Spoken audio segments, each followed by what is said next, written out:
Hi, this is Kendra from Pencil and Pigment, and today is Tuesday, which means I'm doing art around the world.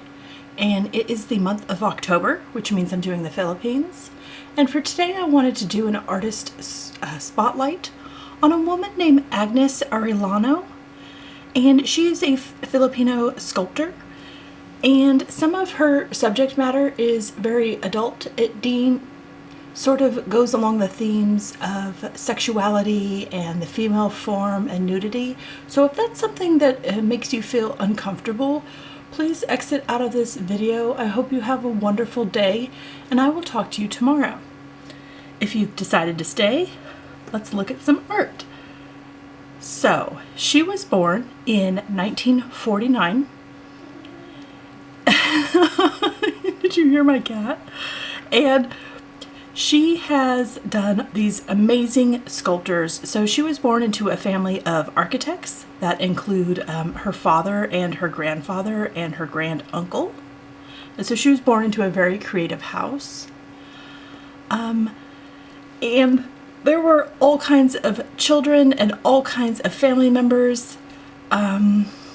So we need to kind of talk about the trajectory that her life has taken while she's been an artist and creator, and before, and what sort of led up to this, because that is sort of what's the most notable. So she got a degree and studied psychology at the University of the Philippines in 1971, and then she later enrolled to get her master's degree in clinical psychology at the Ateneo de Manila. And she began exploring psychedelic substances, and through some of this experimentation during this era, sort of the anti-Vietnam protests and some of the things that were going on around the world, she decided that, you know, this sort of inspiration, this personal voyage she was on, wasn't for this sort of journey that she had started taking with her education. So by 75, she sort of stopped with the drugs and began to look at some of art. She began traveling and looking at art around the world, particular like the Van Gogh Museum, and she was in Paris. And so she went and she graduated in 1976 with the Cours de Langue. Ooh, that's a huge thing at the university. And with this, she went back home and she got a grant from her father to study fine art, to get serious about it. And with this, she went back into student life, and she went to London, she went to Bali, she traveled around, and she began to sculpt. That was her major concentration. And from here, she got a degree and did a group show in 1984. We need to talk about, so she graduated with a Bachelor of Fine Arts in 83, but we need to talk about 1981. So in 1981, there was a huge life-changing event, and sometimes these things can propel artists, they can stop artists, when there's a huge life-changing event, it tends to ripple out like a pond and affect everything you do in your life. And in 81, she was actually traveling. She was on an island in Spain, and she got news that her parents and her sister had died in a fire in her family home. And that sort of just rocked her life and her art and her creating.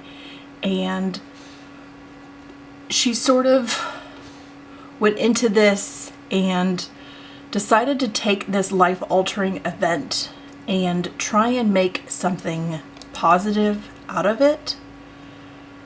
So what she did is she took the ancestral home that went up in flames, and she decided to set up a non-profit called Bing Laban Galleries at the site of this home, and had it rebuilt so there's these rooms for galleries and the backyard can be used and all these different things.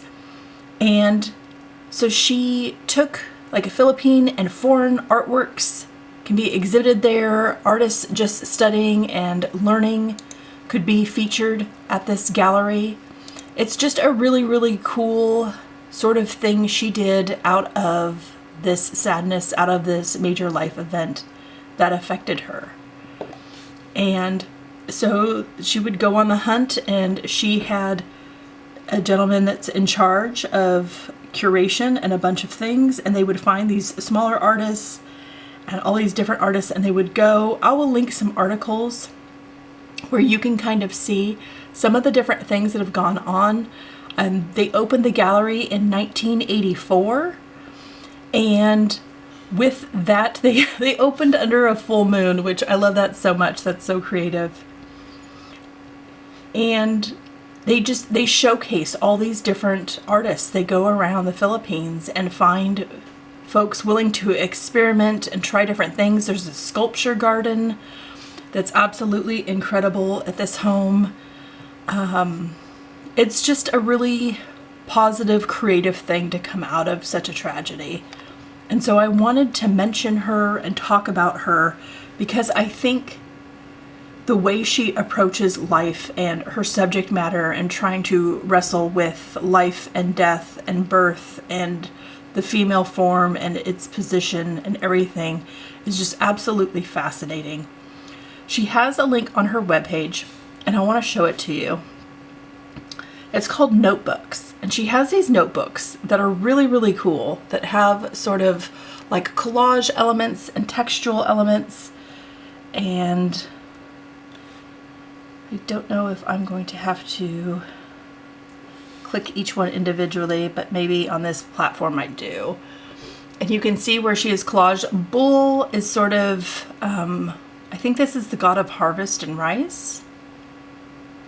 And she just makes notes about her sculptures and her different process and her thoughts. And it's just really, really interesting to see different artists and see their notebooks and their sketchbooks along with their finished pieces.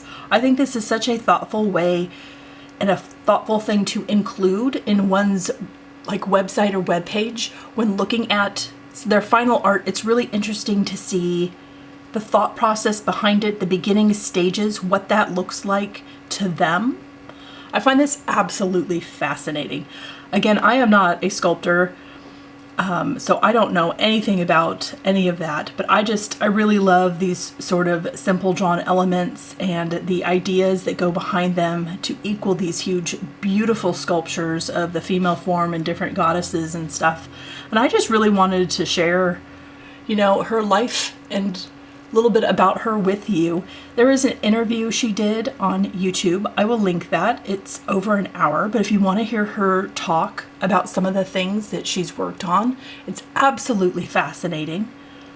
You know, cheers to sculptors around the world. And here she's using a Polaroid for sort of a presentation of the form to get an idea of how to position it.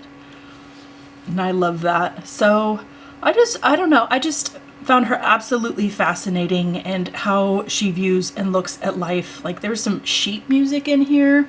There's all kinds of things that inspire her. She was looking at mushroom clouds and just everything about mushroom. Here's some like little moth butterfly wings in her sketchbook. This whole thing is just absolutely fascinating. That's a beautifully drawn snake. And yeah, so I hope you enjoyed this video. I hope you have an absolutely wonderful day, and I will talk to you tomorrow. Bye.